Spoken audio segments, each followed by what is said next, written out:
Okay.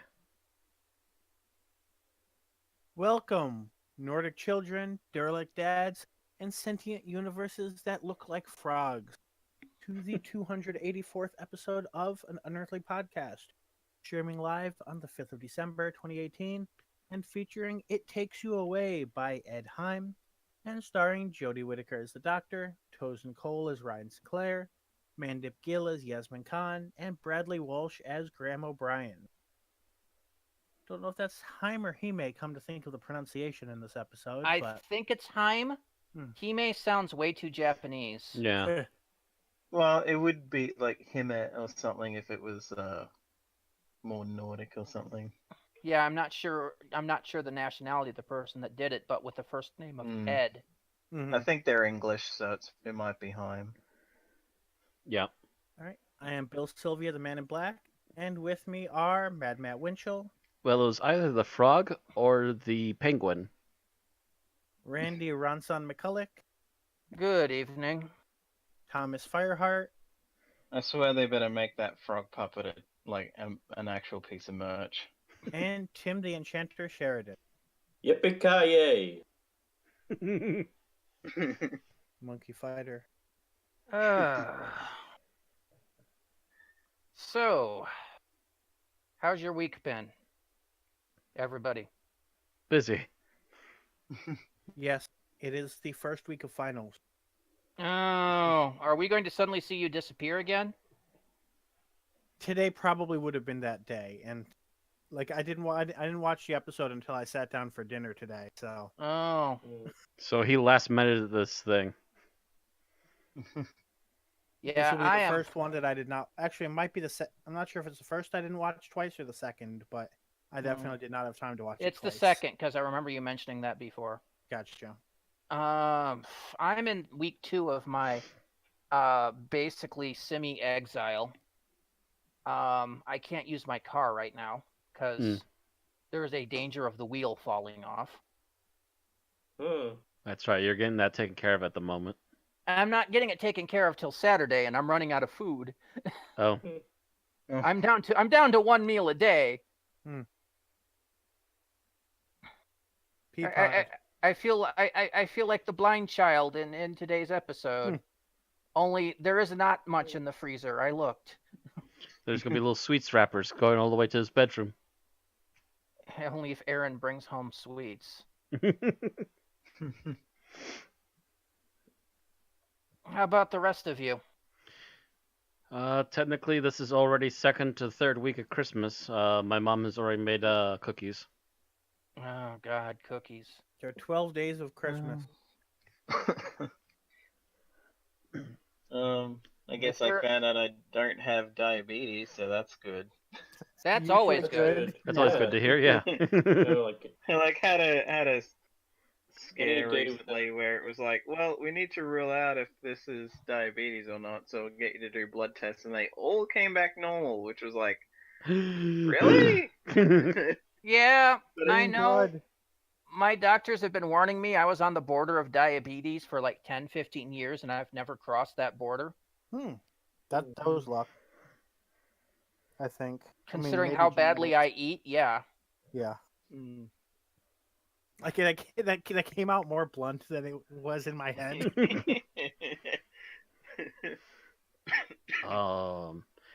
Yeah, we went running up to. My mom went running up to my sister's last week, and I think we went running up there the week 2 weeks before. And we're running up there again this week because we're celebrating my nephew and my brother-in-law's birthday all at the same time. It's gotta suck to have your birthday this close to Christmas. Yeah, his parents pretty much lumped his birthday into Christmas for presents. Yeah, I mean, my birthday's in mid-January, and I've had that happen to me. My uncle and his two biological kids are both. His birthday is New Year's Eve, and the kids' birthdays are in January, and it's always been a single set of presents. Yeah. Yeah. And you hear about these people that have their birthdays in like summertime, and they actually get separate presents, and it's like, whoa, not fair. Yeah. Yeah, my birthday's Anyway. in early February, and I still get separate presents. Bastard. You can die in a fire, Matt. Yeah. You can burn. You can go to hell and die. Okay. Meanwhile, I'm hearing Been there, have the jacket. Meanwhile, I'm hearing all my friends with middle-class families talking about expensive graduation presents, and I'm just like, "You get presents when you graduate? Yeah, right? What? Like, What's is there this any time bull? you don't get presents? I'll get a card and a well done." Well, technically, Maybe $5. I got a car as a graduation present, albeit it was a 10-year-old car that was worth maybe about $150 that my uncle had spare and said here.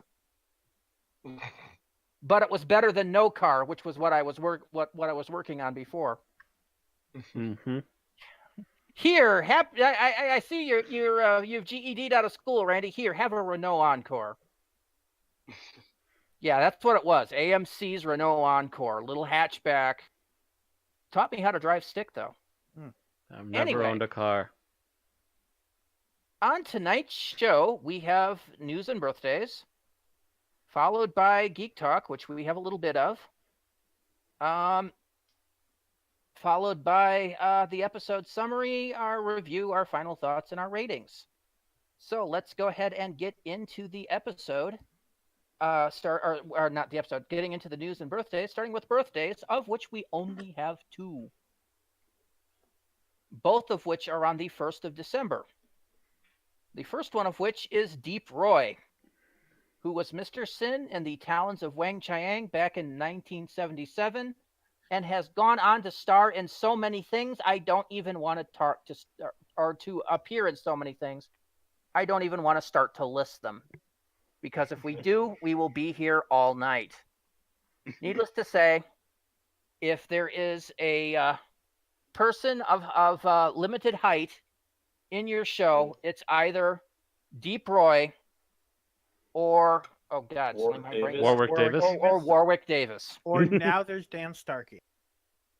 Dan Starkey's not that bad. I mean, he plays Santarans, which are slightly shorter, but not to the diminutive stature of these two in particular. Yeah.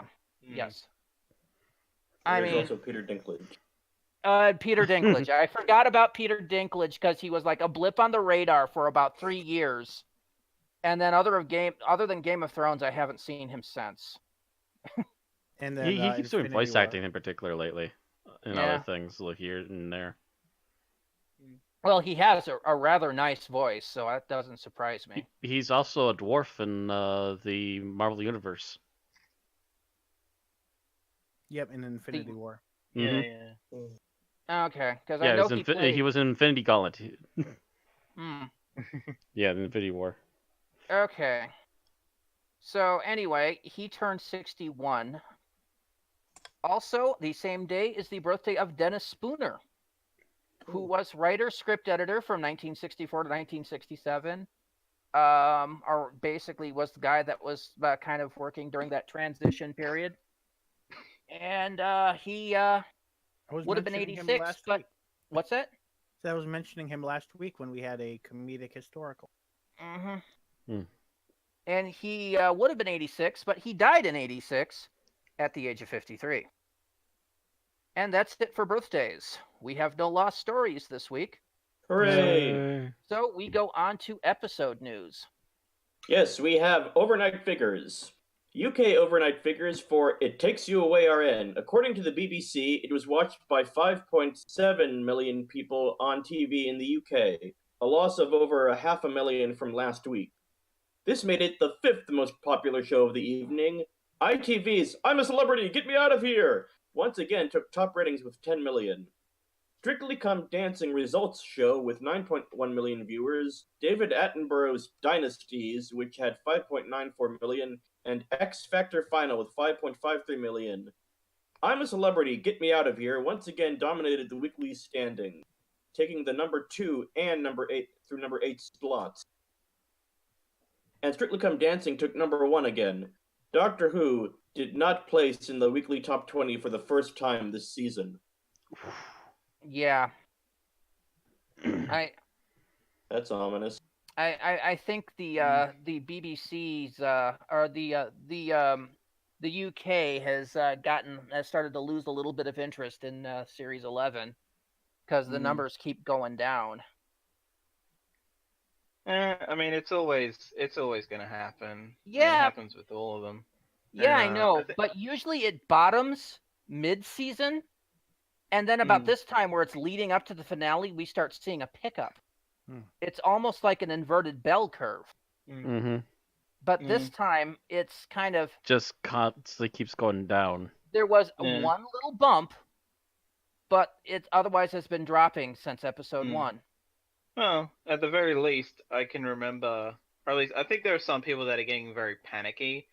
But a video I was watching was basically like telling people to shut up because at the very least, even the lowest viewed episodes of this series are still higher than pretty much anything from Series 10. So it's still got new viewers. That just started with this season or resumed with this season, rather than being an overall drop. Taking a quick look at the viewer ratings for Series 10 in comparison, actually it's on par, maybe a little less. Oof. Really? Okay, well, mind you, this. It started high, yeah, but I think it's dropped. I'm going to compare this. What I'm looking at the UK ratings accumulator. See, it starts out stronger. Actually, let's skip Dr. Mysterio, as that was a Christmas special. The pilot had 6.68 to 10.54, 8.67 to 6.68. So it starts there. No.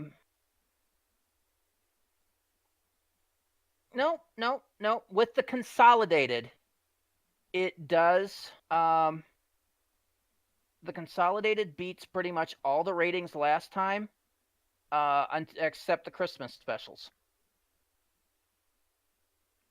With the consolidated ratings added in. So, because the lowest we have is 7.03, the highest we had last season was 6.68. So that beats the overnight, but that wasn't the overnight. Well, that's actually, yeah. I'm now. Pilot did have a high overnight. Yeah, I'm just comparing the consolidated because I don't have the overnight ratings. I would have to go into our backlog of stuff for that. That'll take a while. That would take the rest of the podcast. Oh, because I've got the Series 10 and Series 11 both in front of me. Actually. Oh no, never mind. So the overnight. Okay, I was looking at the wrong thing when I was saying the overnight was high. But yeah, the highest consolidated in front of me is the plus 28, which I don't know if we've gotten yet for this series. The highest was a 7.24. All the rest were below 7. One of the consolidated we have is a 7. We have two 7.23s. And the plus 28 days is probably going to be higher than that. Yeah. I don't think they've actually made those yet, other than other than a news article, which will be later. Anyway, it's still a matter of it's dropping back down to those levels. It's not that far above it now. So, yes, Jody was new and interesting, but it looks like things are going back to the way they were before. Anyway, moving on. Okay. We have the Bard's official 4-panel ratings for The Witchfinders. Officially, 7.21 million people watched it, down from about 0.25 million from the previous week. 250,000, yeah. Yeah. 7.03 million watched the episode on TV, down 0.2 million. An additional 78,000 watched on their PC, down 50,000. 57,000 watched on a tablet, down 4,000, and 48,000 on smartphone, also down 4,000. This puts Doctor Who at the 17th most watched program of the week, It had an AI rating of 81, which is slightly below average for Doctor Who. This also makes The Witchfinders the lowest watched episode this season. Which is a shame because it was like probably one of the better episodes this season. Yeah. But- I was actually surprised as well because I would think that at least the allure of Alan Cummings on Doctor Who would have been enough to give it a bit extra. Nope. It's 0.2 million down from the lowest previous, which would have been the previous two episodes. Both had about 7.23. So, yeah. Yeah, it's it's dropping. Yeah, they are struggling to get the people back in. It kind of makes me wonder what it'll be like next season when they next series when they start bringing back old monsters. And Or- Depends on what they throw at them. That's true. Yeah, you're not getting any Dalek bumps, Cyberman bump. Yeah, and Yeah. the thing is, no typically speaking, a new Doctor always brings in an initial ratings for the first few episodes. Mm-hmm. Not as much as Jodie did, but yeah, if you look at like the ratings bump in like series 8 when Capaldi started,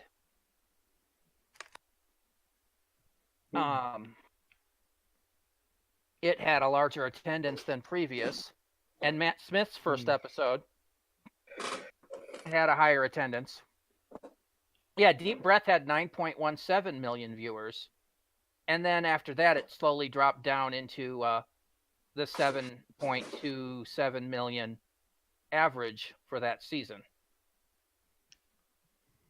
And the same thing, if you go to Series 5, you'll see that the 11th Hour had a bump over everything else. And the same when you go to Series 2. Yeah. Series 11th Hour had 10.09 million, and then it dropped into the 8s and 7s. So yeah, a new Doctor shows up. Ratings goes up because everybody wants to see what the new Doctor's like and how they do. Yeah. Same for the Christmas Invasion. That was a Christmas special on top of everything, so it had a good 9.8 million. And the thing is, with Tenet, yeah, you had a Cybermen episode. Rise of the Cybermen got a huge bump up to 9 million because that was the first appearance of the Cybermen in the new series. Mm-hmm. So, yeah, and then the finale, once again, curved upwards with 8 million. So, yeah. That gave it a bump. And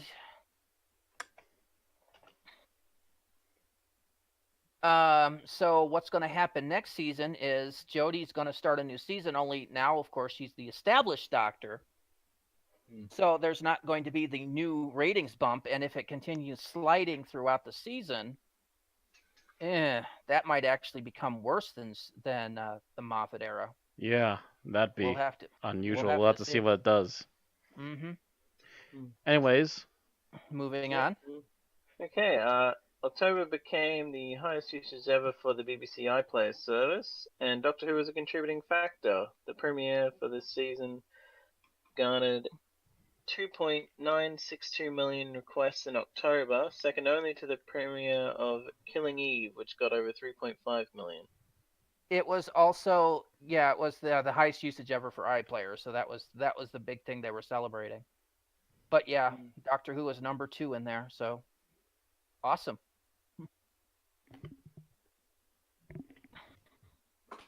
And from the past, we go to the future.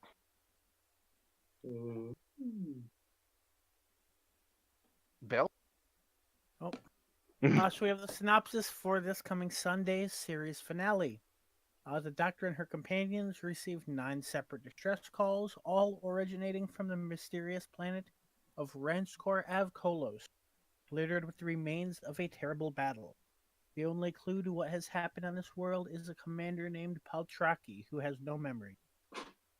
Who or what are the Uks? As further secrets are uncovered and strange forces are gathered in the mist, the Doctor and her friends are going to be tested with a deadly and emotional reckoning. How far have they come and how much have they learned? Are they going to make mistakes at a crucial moment? Guess. Mark Addy as Paltraki, Phyllis Logan as Andinio, Purcell Ascot as Delph, Jan Lee as Umsang. And photos. We have a lot of them. 2 pages worth. So a few of these are just apparently just TARDIS shots. Although I noticed that the roundels are all lit up with something. Couple of them, yeah. Yeah. It's like Some the outdoor planetary shots, some planetary shots. Just barely out of the TARDIS shots. Mm-hmm. It's like some kind of salvage or something they're looking at, like a crashed pod or something. And then some marching shots. Yep, walking. Walking. A hand on a window. Some sort of Apparently- another dark place that they're inside of again. Looks like Ooh, and the Graham doctor with running. Detonator. Yep, the doctor running. Doctor looking at floor Firework. fireworks. And that's page 1. Page Ah. 2. Is that a separate link or am I? Yeah, Oh, there yes. was there was a link up there. Remember when I put a link 2 in parentheses, that means there's Mhm. 2 pages devoted to one article. Yeah, I didn't see that part of. Oh, yeah, I didn't see that at first either. Hmm. It's here. Copy link address. And there's an implant on Ryan's head, Yes. and it's almost but not quite the seal of Rassilon. Actually, and this is a theory that somebody postulated on Cultbox, so I can't tell you how accurate it is. They think that the design on the implant might have something to do with the writing that was on the floor in the ghost machine. That would be okay. That would be reasonable. Oh, we get a close up on the implant. Yeah, because the doctor gets one too, and so does Graham. Yep. Oh yeah, looks like they're all using them. Must be something Time Lord based. Yeah. Wait, Oh, actually, so outside does Gaddy's the character's got one as well. yeah. Avkolos also has one, so apparently it might be something from him actually too. Why won't they show us Yaz's head? Yeah, I was gonna say. They show us Yaz's head, but she has it. It's barely visible in the picture where she's profiled with the TARDIS behind her, but you can definitely see. Oh, yeah, you're right. I had to scroll back up because it was after I didn't start After we looking noticed for it. Yaz afterward. Yeah. Okay, yeah. Barely. I had to look close. And looks like the doctor's holding that thing they salvaged from earlier. I'm going to refer to it now as the football. It's basically the sacred MacGuffin, which they must hold on to for whatever plot reasons. So yeah, that's usually in my brain. I mentally refer to that as the football. Yeah, suddenly she's got in some plastic wrap. No, it's made of that kind of plastic wrap. Well, plastic wrap is the deadly weapon. If used correctly, yeah. And some new guy, and he has a broken locket.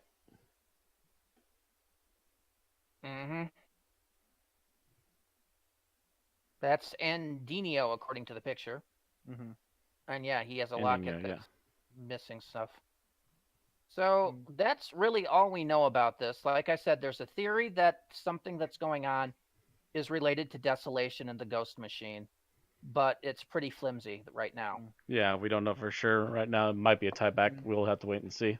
And that might just, and we are expecting that the big bads from episode 1 and 2 will eventually come back, but we don't know when. It's possible, but they haven't hit anything out of the park as of right now, at least image-wise, that tells us for sure. Yeah.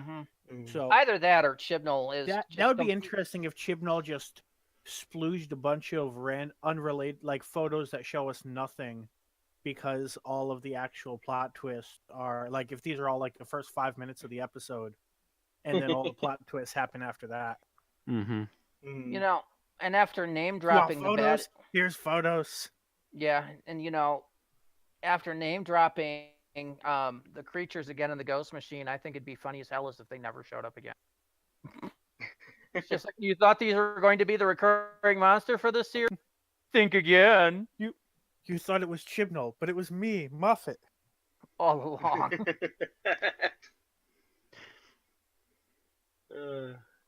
And now Stephen Moffat will be played by Dio. Thank you.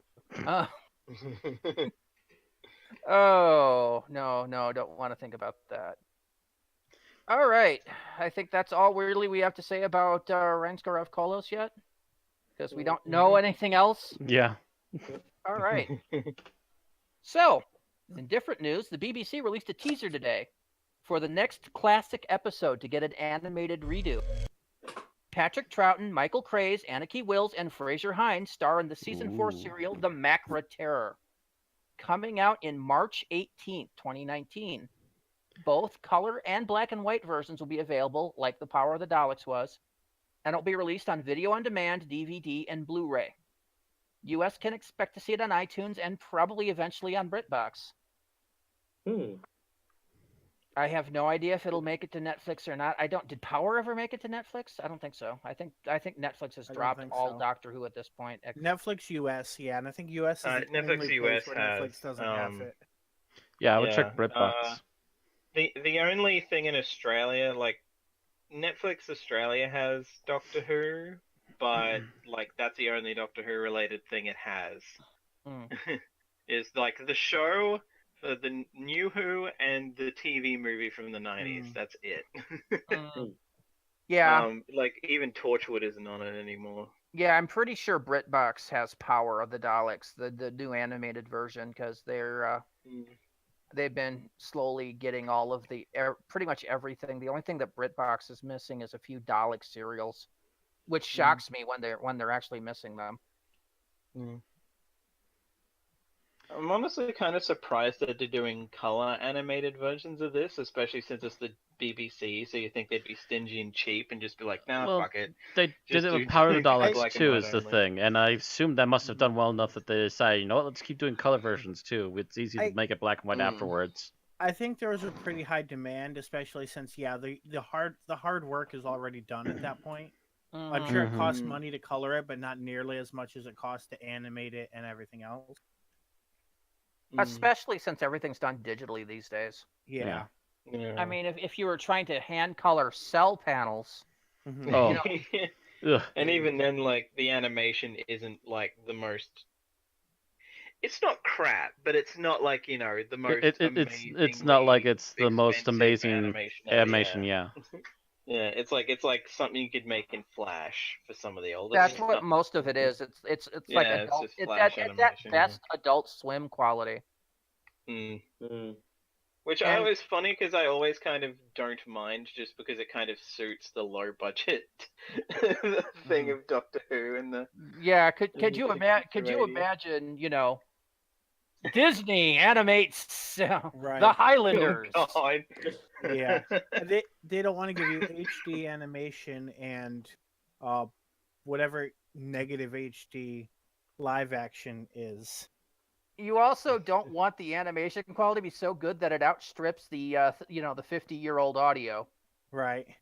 Yeah. Not to mention outdoes anything you can see in the actual live action. Because all of a sudden you're just like, oh, we went back to black and white.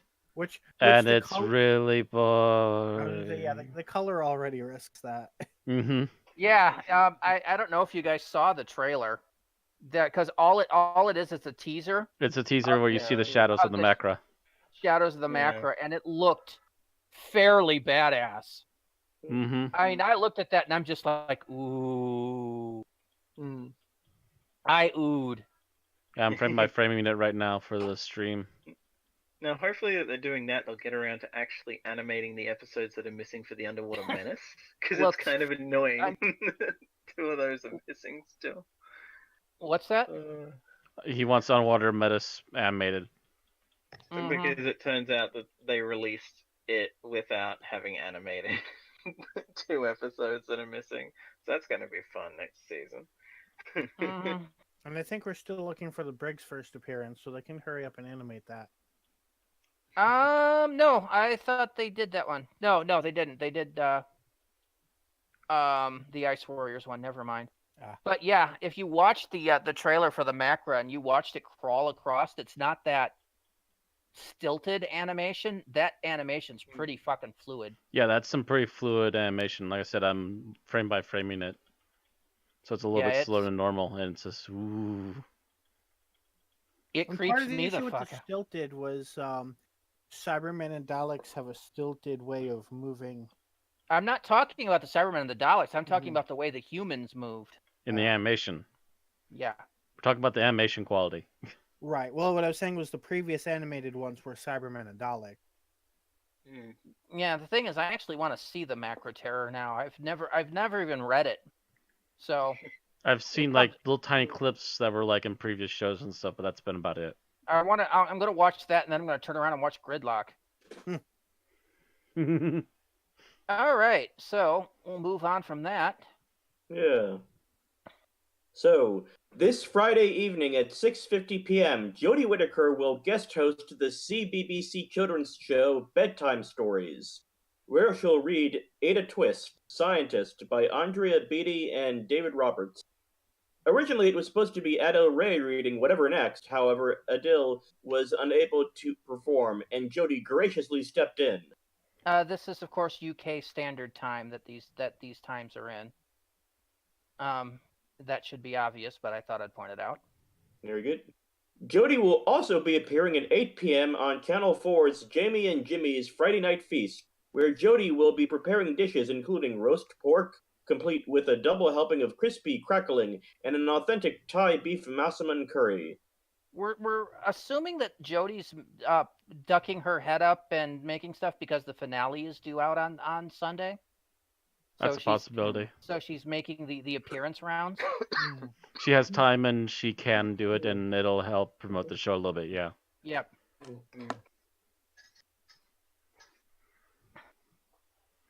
But yeah, so just if you haven't gotten enough Jodie during for the Doctor Who, you can tune into Bedtime Stories or Jamie and Jimmy's Friday Night Feast and see more Jodie.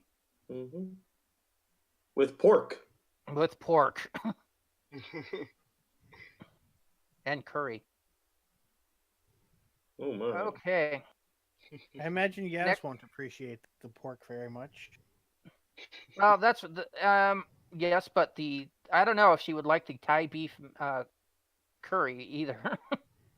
Because Thai curry's a lot different from Indian curry. As somebody who's has had Thai, right. Japanese, and Indian curries. Of course, my thought was, are Pakistani close enough to India to have an aversion to beef? Well, by the way, I don't see a link for the next couple.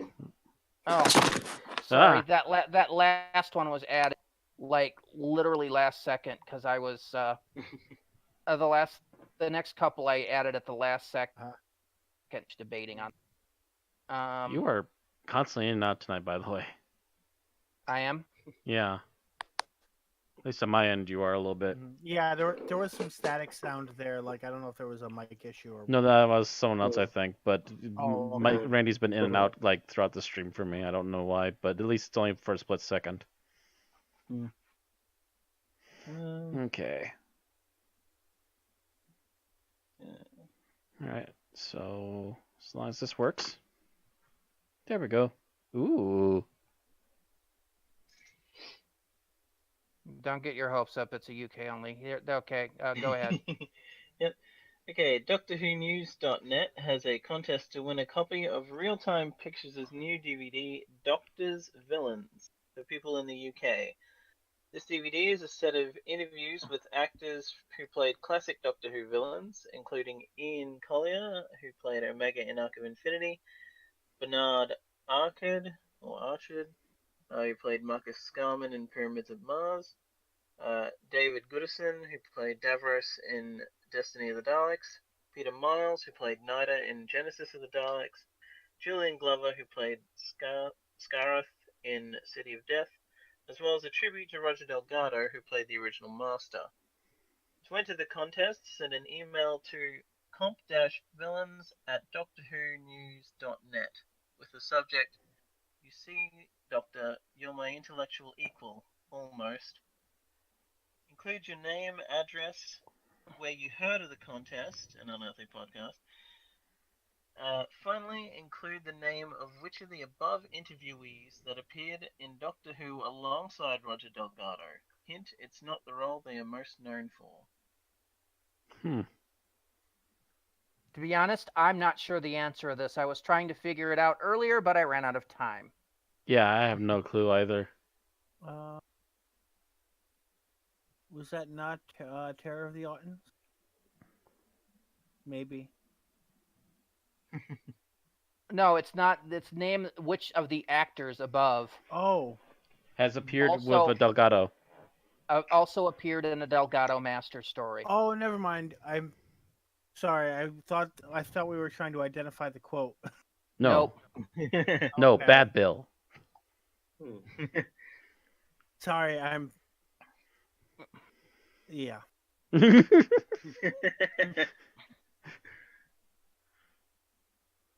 Having a moment. Okay. Anyways. Yeah, we'll leave it at that.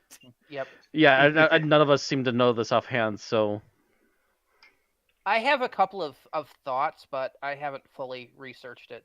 yeah, I would But- have to take a while to research it, and even then, I can't guarantee I'll find anything. All right. So moving on. Oh, I hope it wasn't from a clip show episode. Bill. Is it? Bill, you're okay. not paying much attention to when you need to be gone Wait, you here, said buddy. moving on, it made it sound like you had a sentence you were halfway. No, through. we mean you need to move on. Okay. We're on the next topic here. All right. The tickets go on sale tomorrow for the Doctor Who theme Escape Room Worlds Collide by Escape Hunt, the world's leader in escape room experiences. Events start in Escape Hunt areas throughout the UK starting next year. January 16 in Bristol, January 25 in Leeds, February 8 in Oxford, February 22 in Manchester, March 8 in Reading, March 22 in Birmingham.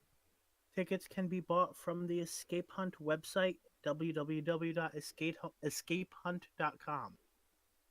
Sounds like it would be interesting. Too bad none of them are going to be anywhere near here. There are Right. U.S. escape hunt facilities, but I mean, there's like a couple down in Texas and one in Ohio and a couple places, but they're not doing the whole Doctor Who Worlds Collide thing. Yeah, they're not going to be Yet. doing something Doctor Who, at least not at the moment. Mm-hmm. All right, and this takes us down to our Big Finish news. Out now, Sarah Sutton narrates this month's Short Trips, which takes place during the Fifth Doctor era, in which the Doctor vanishes in the tiny village of Mistpuddle, and it's up to Nyssa to solve an Agatha Christie-style murder mystery. The Mistpuddle Murders is available now from Big Finish for $2.99 download. Also out now is the second volume of the War Master series, featuring Derek Jacobi as the Master during the Time War. The Master will run up against the Ood in a mining world, but for what purpose? The War Master, Master of Callus, is available now from Big Finish for £23 CD, £20 download. Is that a play on words from a War Doctor set too? Because I can't remember the names of all the War Doctors. I don't think so. Anyway, there's Big Finish announced nothing coming soon, but they did all of that last week. So that is the end of our news. So I think we still have like 20 minutes. well, that's good because we got 5 things to talk about in Geek Talk. Mm-hmm. So we Go. got 5 minutes to talk about each. So I recently caught up on Netflix MCU viewing, and the first thing I watched is Iron Fist Season 2, which, yes, indeed, was a lot better than Iron Fist Season 1. The fight choreography was loads better. The plot was more interesting and involving. And generally, I just liked the characters better than I did in the original Iron Fist. Unfortunately, shortly after Season 2 came out, Iron Fist got canceled. Mm-hmm. Still, it is an enjoyable watch. I suggest if you've watched any of the MCU stuff, to go ahead and watch that. And that's all I'm actually going to say about that. So you guys are going to have some more time because I'm moving on to Daredevil Season 3. Season 3 of Daredevil pretty much picks off where the Defenders left off, at least as far as the life of Daredevil is concerned. And compared to the fact that Daredevil Season 2 was kind of compared to Season 1, Season 3 is back up to its Season 1 form. I agree with that. Kingpin is once again the primary antagonist for this season. And it is really an enjoyable 13-episode watch. Unfortunately, last week, Daredevil got canceled by Netflix. Mm-hmm. What is going on? So Actually, I've heard a good theory about that, but I'll talk about that after the show. basically, we probably have left is Jessica Jones and The Punisher, and both of them are currently being made at the moment.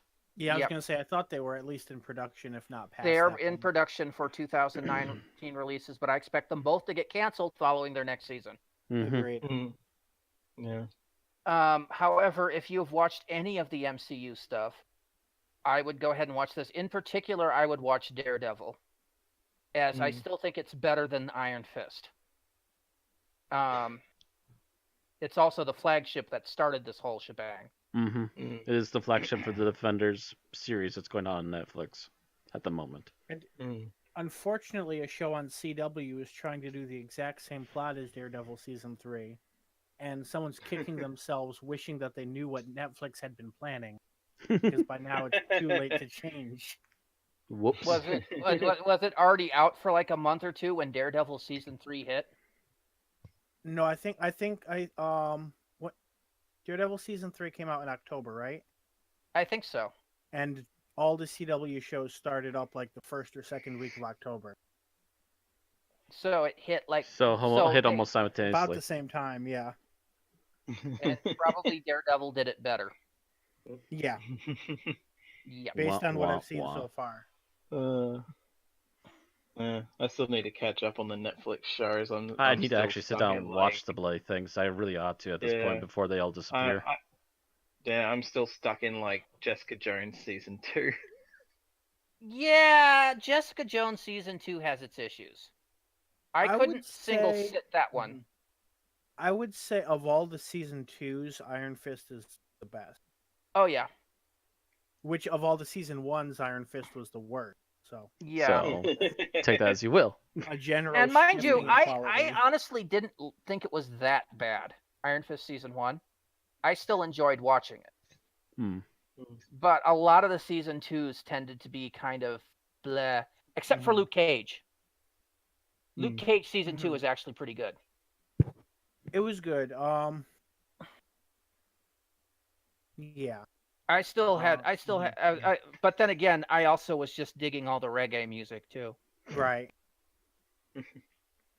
Honestly, I think Mike, any issues I have with Luke Cage comes from like the way his arc ended, which is only like the last like half an episode.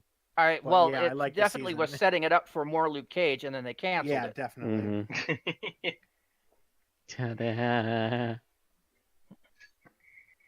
Yeah, if you're watching any of the Marvel Netflix shows, they've either been canceled or are going to be canceled. Most likely. Anyway, let us move on now. Thomas, you've watched a couple of movies.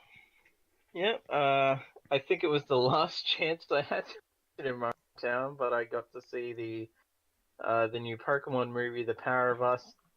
And I can honestly tell you that the only reason I saw it is because I remember liking the previous one, I Choose You, which this is supposed to be a sequel to. But I would honestly argue that you could go into this not having seen the previous one, and you would miss nothing. As long as you know the basic plot of Pokemon. Yeah, pretty much. Because this is, even though it says it's like a sequel, this is set somewhere that I don't even know if this exists. Pokemon lore, or if they just made this up for the movie. It's almost like, you know how there's those anime movies where it's like you could just chuck this in an in-between in any season or something like that, and Which it's is like, most yeah, that's most of the Pokemon movies are kind of like that, where they're set. yeah, it's sort of like that, even though 3 this months. is like its own continuity. It's like Actually, I choose you rebooted the movies, Hmm. because it was basically like a retelling of certain a certain chunk of the uh Indigo League Hmm. stuff. Actually, I think the season before that was technically a reboot of some of the original series too. Nope. So Well, mm, the seasons are set. Yeah, that it's they've been going through a these weird movies are a reboots kind separate of thing for the continuity than last the year or season. so. yeah. well, they kind of had to, as the movies and everything were like 20 years old now. So an entire Mm. generation had gone by. And So meanwhile, they're the just main like hit the reboot button. We need to keep him young. meanwhile the main character is still 10. Yep. Yeah. Yeah. And Me- the weird thing is that this also kind of it, you never see Ash with a Pokemon that isn't Pikachu. That's it. Like, even though he caught other ones in I Choose You, literally the only Pokemon he ever uses in this entire movie is Pikachu, which is confusing to me if this is supposed to be a sequel to the previous movie, Or but even just in general, whatever. if they're trying to, promote the franchise. Yeah, it's a little bit eyebrow raising. Which, of course, that's another thing that I found funny. This movie takes place in Sun and Moon universe, in that sense of, like, I Choose You had him starting in Kanto, but there was, like, he ran into Johto Pokemon, he ran into Sun and Moon Pokemon, he ran into, like, Gen 3, Gen 4 Pokemon here and there. They were just everywhere. But in this movie, literally the only Pokemon that isn't a Gen 1 is like the legendary the movie is based around. Yeah, the one Which that I I see in can't the even background. I can't entirely remember his name. Yeah, I can't remember it either, Actually, to I be see a honest. Widow in the forefront. Actually, there's a couple of Gen 2s on the Yeah, right-hand side. there's Gen 1 and Gen 2, but that's like, aside from that, there's like one that isn't Gen 2, and that's like the legendary.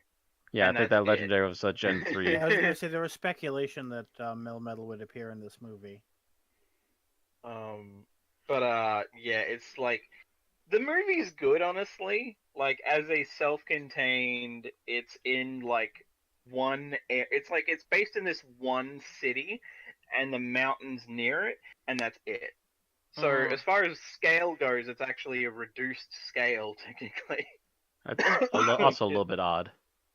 But honestly, it works. Like, none of the characters except Ash from the previous movie are back, which is again kind of odd, but at the same time, I guess they're going for more of an anthology thing now, which is fair enough.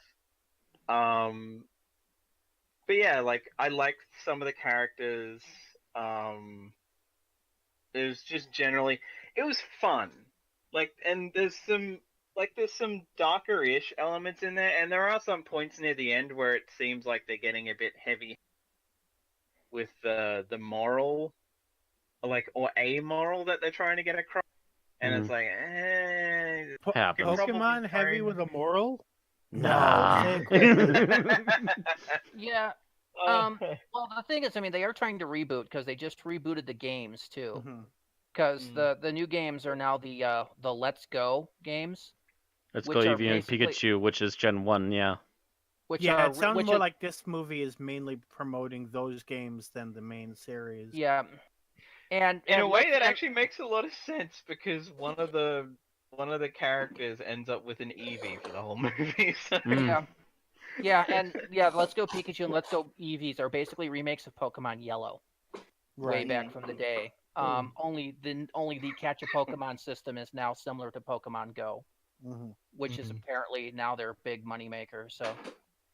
But yeah, like, if I'll leave it at this: if you're a Pokemon fan and you actually enjoyed I Choose You, I would say, if you have the chance to see this, whether it's in the cinemas or on, whether it comes to Netflix or not, or DVD, Blu-ray, whatever, I'd say give it. It's a shot, even if you just like buy it on YouTube for a couple of bucks, like rent it on YouTube for a couple of bucks. That would be worth it, I would say. So All long right. as again you liked I Choose You. All right. All And the right. other movie you watched? Yeah. Widows. I can honestly tell you, I mainly went into for. Not that like there was a few of the women involved, even though it's like it's primarily centered around a Widows, group of as in women. 2008. Is that 2018 movie or? Yeah, Yes. yeah, It's a heist film. yeah. Okay. Basically, like the funny thing is the longer I was watching, like, well, if there are people who didn't like Ocean's 8 because it was too like relaxed and there weren't really any stakes beyond maybe they'll get caught, but there's no real tension. If you want a heist movie centered around women that has tension, this is the movie that you want. Because there were actually points where in the movie where I was like, oh shit, is one of them gonna die here or like whatever, or something? Because like yeah, the basic plot is they're pulling off a heist because their husbands died stealing money from someone, and now they've got to pay that person back. So it's like, okay, we'll do this heist, we'll pay them off, and then it's like, yay, we're sorted. And like all the shit that they have to go through leading up to it, and then the heist and whatever. And yeah, I honestly, I don't even know what my expectations were for this movie, but it was a pretty fucking good movie. If I had the chance to see it again, I would, but I think it might actually be done showing where I am, which means that it got a very short release because I'm pretty sure it only came out like a week or two ago. So, yeah, that kind of sucks that it potentially only got a very short release where I live, but oh well. I would definitely say to go see this one as if you like heist movies and you would like to see a change where it's like a group of women instead of a bunch of guys.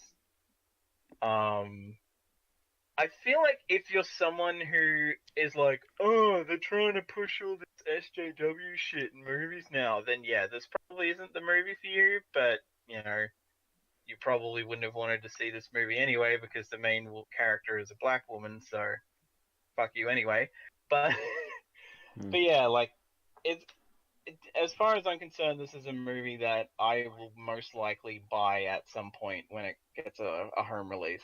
So I would definitely suggest people, if you can afford to and it's still showing where you are, go see it. All right.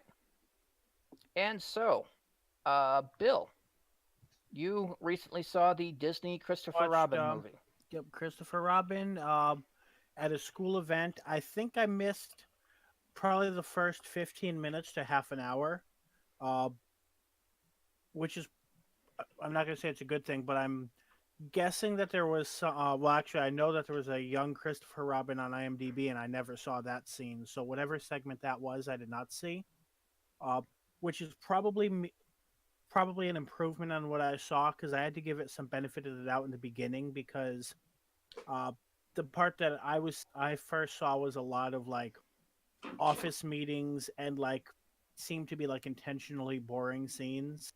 It was kind of setting up the conflict, but not in an engaging way to the point where I was like, I hope the movie didn't start off this way because I'm like, half the audience would have walked out after 15 minutes. I'm pretty sure Um, you can bet your bucks on it didn't. But anyway. right. Yeah, that's what I'm saying. I'm sure that's what I don't think I know I missed the hook basically. But it got good once it kind of started it got good once Pooh started showing up. And it's basically it's no real surprise that this is one of those movies where the general gist is kind of getting your childhood self back and letting kids know it's okay to play and basically it's okay to be a kid and to have fun. um it's very interesting seeing Peggy Carter as the mother who is angry at her husband for working too much. um it was not strange seeing Mark Gatiss as the antagonist. That was a perfect fit. Some of the voices felt a little off because I just wasn't. I mean, they had new actors. They really had no way around that. Pooh was 100% spot on. Because it's freaking Jim Cummings, who's done Pooh for freaking ever. Going out of your voices are all cutting out, but I. God damn it. At least you're fine. Keep going. Hello? I didn't hear anything, so I think it's my connection. Keep going. But yeah, so. Okay. So yeah, Pooh and Tigger were reprised by the same person. Their voices were a little off, but it might just be because his model looked like there was so much gray, it looked kind of like it was old, whereas none of the others aged. Even though this is supposed to be set 30 years after the original adventures, even Roo is still a child. That was a little weird, but you know, especially some of the characters that didn't have a big role, I just could kind of roll along with it. They're stuffed animals anyway. They do have a romp with the CGI characters through London, which is a little interesting. Somebody calls the police on them. Overall, I would say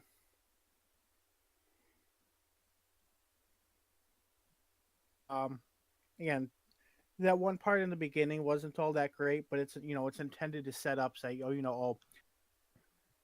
this boring, crappy life. So I can accept that even. God damn it, Bill. But yeah, in general, I think it was an overall good movie. Okay, are you done? Hook without the violence, basically. I don't know if he can even hear us. I think his connection's just gone. Oh no. I expect him to terminate in like 5 seconds. Anyway, yeah. So in other words, you seem to like it after it finally picked up. Yep. Anyway, it's getting close to the time that we would move on anyway. Mm-hmm. I'm going We literally to go got 1 minute. and cancel my TARDIS alarm here. And we're going to move on to our episode summary. Who wants to do the summary today? I switched Wi-Fi networks to see if it's more stable. Yeah, you kept skipping out every couple of seconds. Yeah, it was the most abruptly vanishing review that there was, but I think we got the gist of it. Okay. Anyway, who needs to do the review this week? I believe it was down to me and Thomas last week, wasn't it? Apparently. Yeah. So it must be your turn then, Thomas. So yeah. Thankfully, I took notes just to be safe. Because, I think last time I was kind of caught unawares that it was my turn, so I didn't have anything to go off. All right, whenever you're ready. Okay. The Doctor and the TARDIS crew land in modern Norway to start out the episode, and after looking around a bit, they spot a cabin in the woods, and when they get close to it, they notice that it's all boarded up. When they manage to get inside, they find a girl hiding in a cupboard that turns out to be blind, and her name is Hannah. She explains that the house has been boarded up by her dad because there's some kind of a monster in the woods as far as they're aware. And she hasn't seen her dad in several days, so she's kind of expects the worst. They hear some roaring at some point, which drives them into the house after they'd gone out to check stuff out. While they're looking around the house, Graham goes upstairs and finds a mirror that doesn't seem to have any reflection. And then Ryan comes up and examines it as well. And when the Doctor comes up and Graham stuck his hand into it, it turns out that it's actually a portal. And when they step through it, they end up in this kind of cavernous area.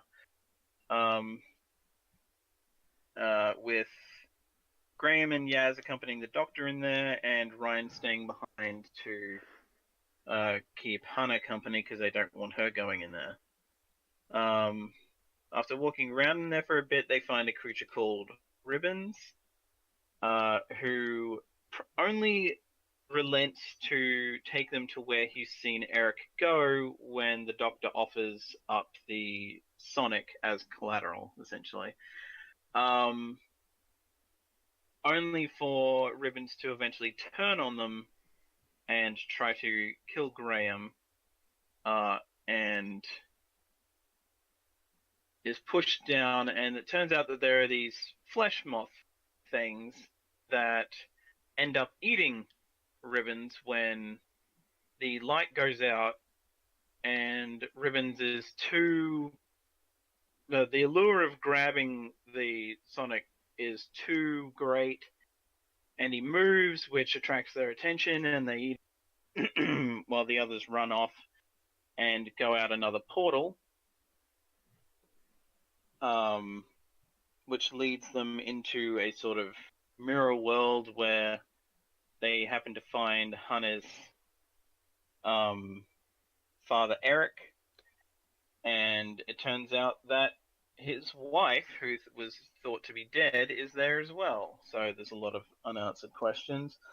At the same time, Ryan finds out that the monster noises that they were hearing were actually coming from speakers hidden around the place.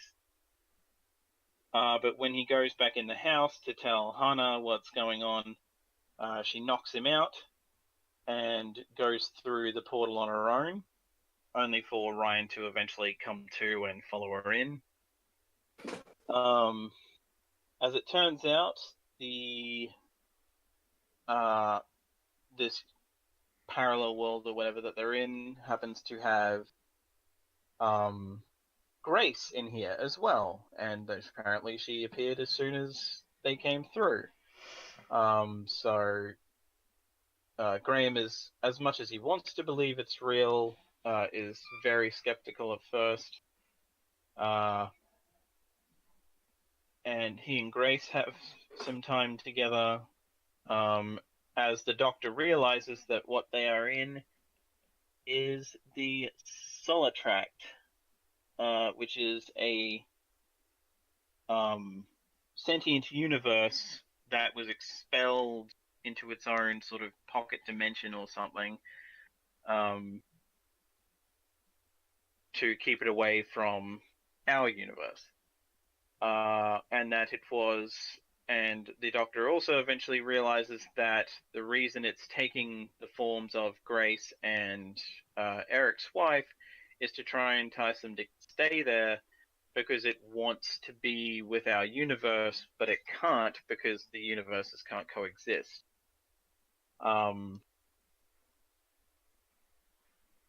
Yaz ends up... Well, we get Hannah coming through, and she is immediately skeptical of what's going on. Yaz rejects the fake Grace and gets spat out of the portal, which then makes the Doctor realize that basically they just have to reject what's happening to leave. But it's very hard to get Graham to. Hannah does very quickly and gets spat out. Eventually, the Graham finally allows himself to let go of the fake Grace and is expelled as well.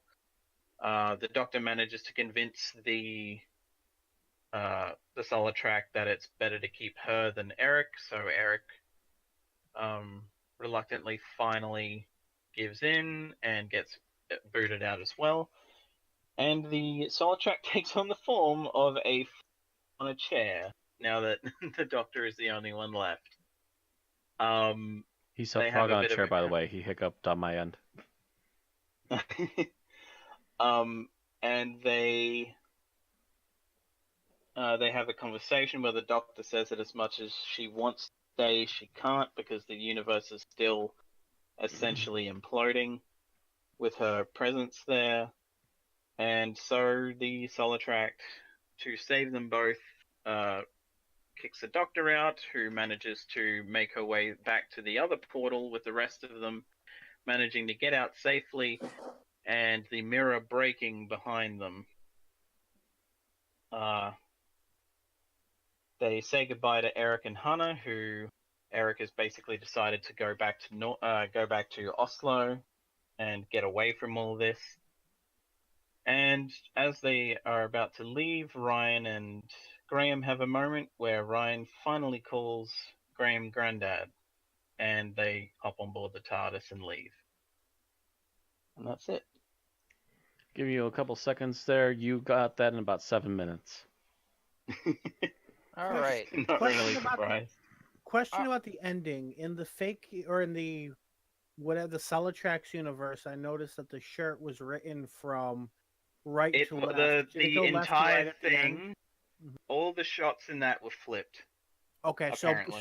so back in the real world, the shirt became regular. Yeah. Okay. Yeah, I noticed in normal world it was reversed again. I expected that, but I forgot to check in the last few minutes with everything going on. I also noticed that they honestly never purposely even flipped those noticed that in my pictures too, so that the clue of the Slayer being written backwards wasn't evident. Yeah, you're right. Yep. All right. So, what we liked about the episode, and Thomas, you're first. Wow, that's like 2 weeks in a row. It's random numbers, just happen to like it. It's happened like you the last couple of weeks. It's got a 25% chance of being you. I honestly, the entire thing of the Solitrax becoming a frog was like the thing that elevated this for me from being like an episode that I would have liked but thought was kind of middle of the road to just being like, holy shit, yes, this is fucking amazingly. It's silly as hell. It is very dumb. But it's like the Doctor Who kind of, yes, this is more of this, please, kind of silly shit that you kind of come to. Like, I guarantee you, this is something that you would have probably seen at some point in Old Who if someone had thought of it back then. It would not have been CGI. It would have been like a puppet. Yeah. I'm not entirely convinced it's not a puppet, but yeah. Right. Oh, that thing had to be a frog. Forward, as far as I'm Planet of the concerned. Spiders. Which that's a funny thing. If that had been a CG frog, that would have killed it for me. But the fact that it's a fucking puppet, that's mouth movements aren't entirely in line with what it's saying is like, yes. Wait, that was a This is puppet? just the right kind of That was very stupid definitely a thing to puppet, work Bill. for me. Oh, look at CG to me the way it moved its neck and stuff. Okay. Nah, the way it moved to me, it looked like a hand puppet. Yeah. I could tell by its rubbery legs. That or they CG'd a really damn good puppet. It's the ultimate. It might have been a puppet retouched with Kermit the CGI. Frog. That's a possibility too. At most I would say it was a puppet they touched up a bit CG. Yeah, that was definitely a puppet. And if it had been full CG, which the funny thing is, by now they probably couldn't have afforded to have a CG anyway, because they blew the budget on bloody the Pating from the Saranga Conundrum, because that was like the most well animated thing this whole season. What happens when you feed it after midnight? It's all the budget. All right. So, Matt, how about you? What did you like about this episode? Oh, actually, I like that we got some more background on the Doctor. Mentioned the Doctor's grandmothers.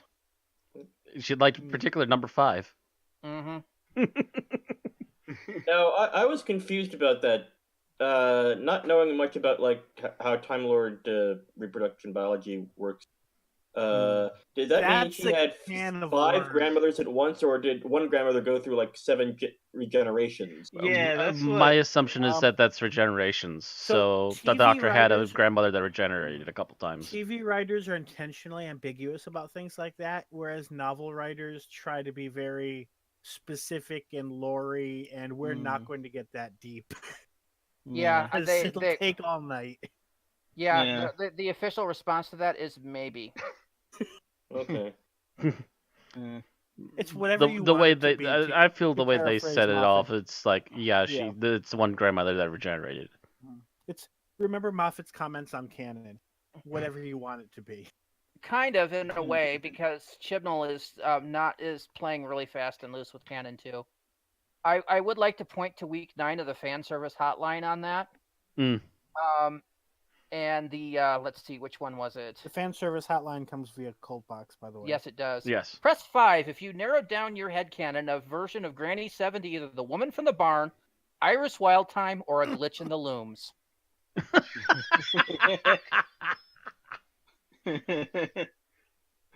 Iris Wildtime is the Doctor's grandmother. Oh God, that's gonna be stuck in my head for a while.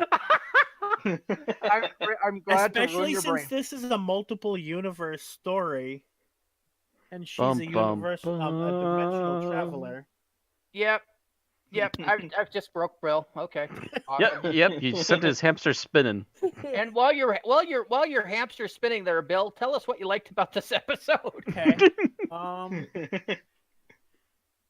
Has to look at his checklist. Actually, I probably will go with kind of what I just said in that. I always like when Doctor Who does these multi-universe, like completely out there stories, because it's always something new and original, and it's something that Doctor Who can do in a different way than any other show.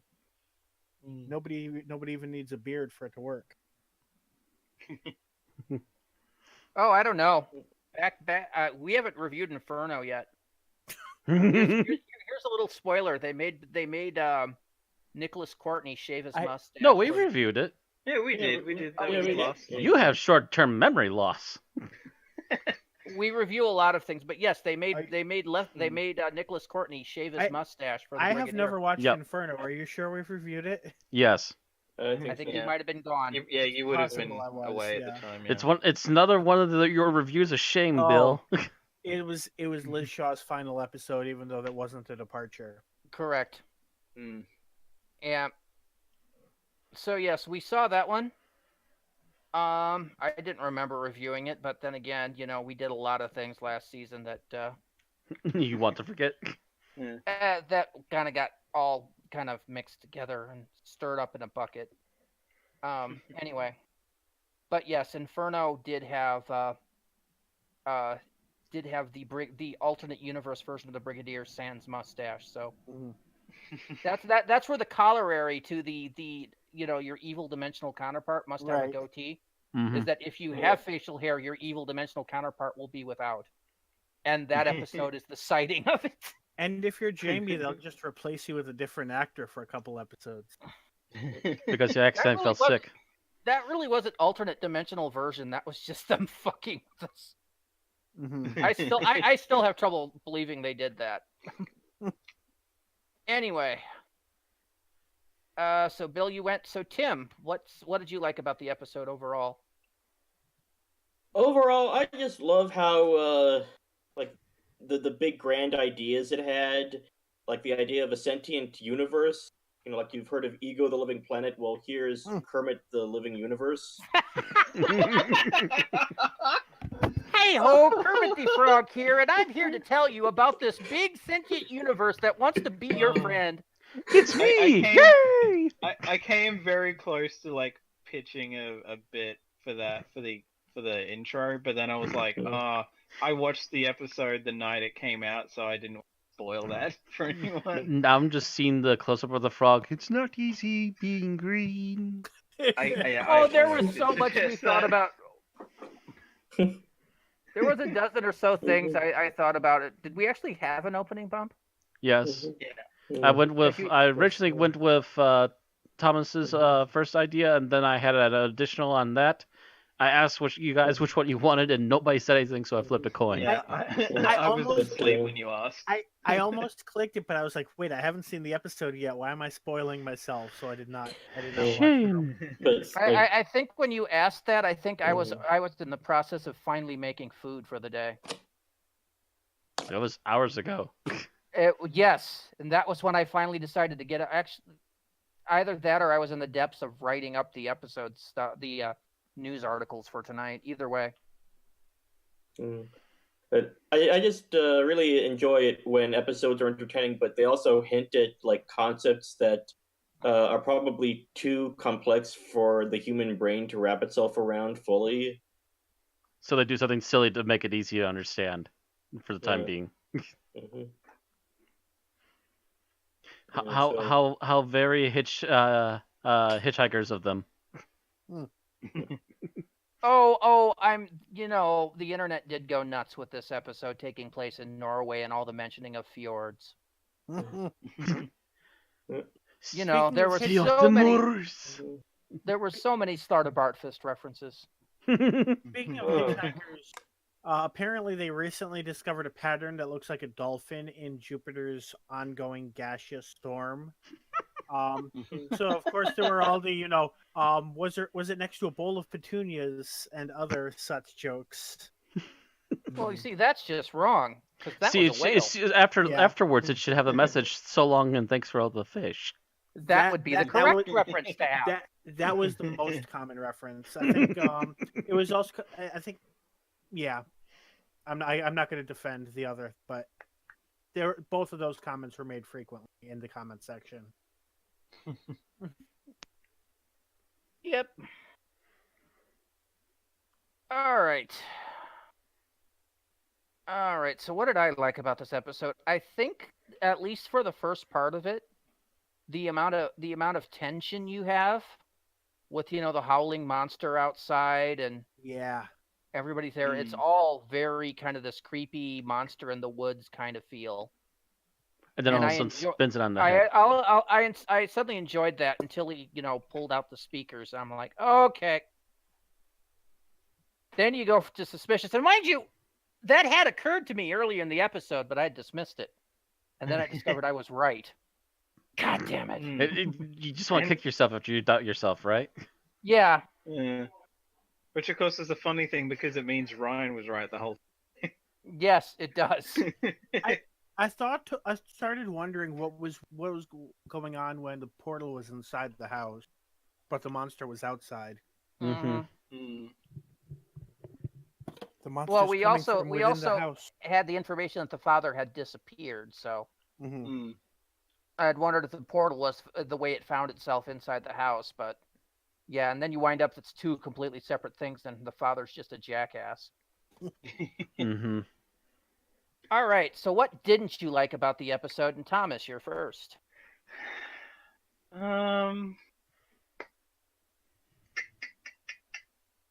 God, it's weird. Oh, that's so weird. I feel like I had something, but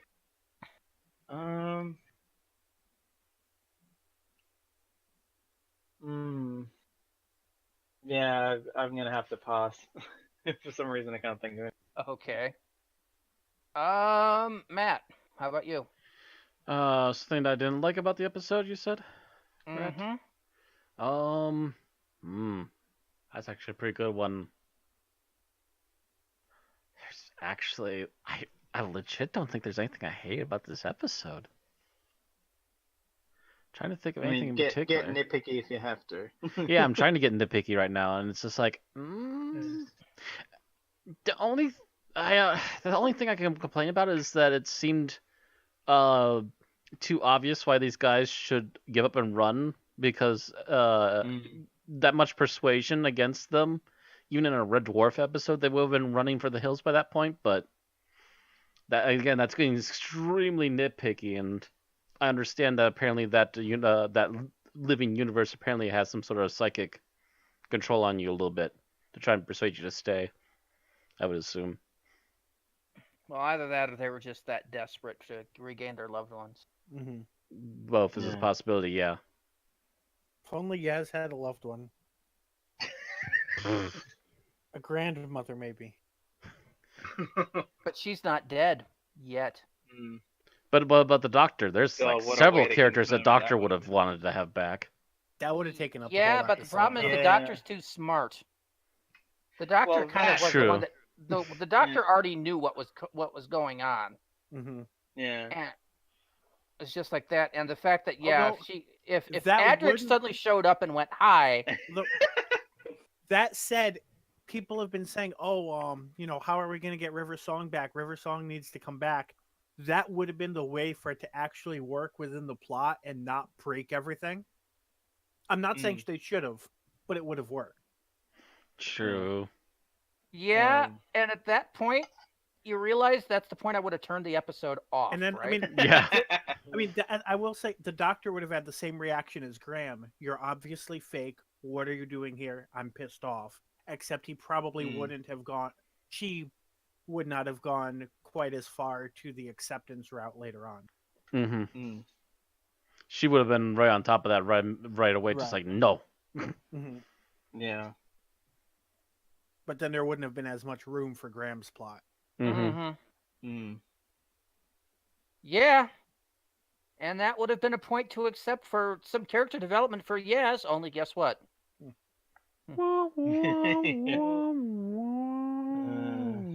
Okay, so who are we on here? That was just me, so Bill. Okay, so I'm going to say I am annoyed that they cut that other alien because I would have liked to see its role in the story. yeah, that would have been interesting. I'm not sure what that would have fit. It might have made the caves a little more interesting. Yeah. Like that whole what do they call it? I forget what they called that section, but that whole anti-zone. The anti-zone, yeah.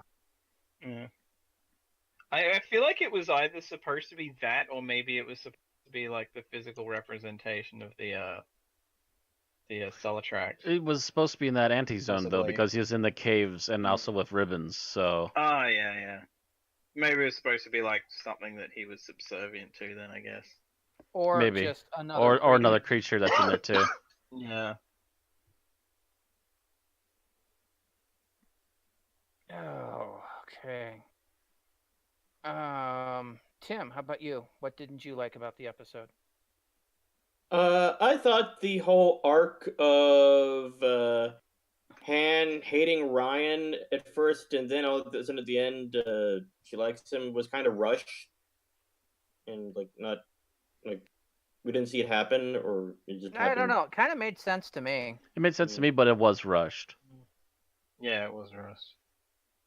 They have like 3, maybe 4.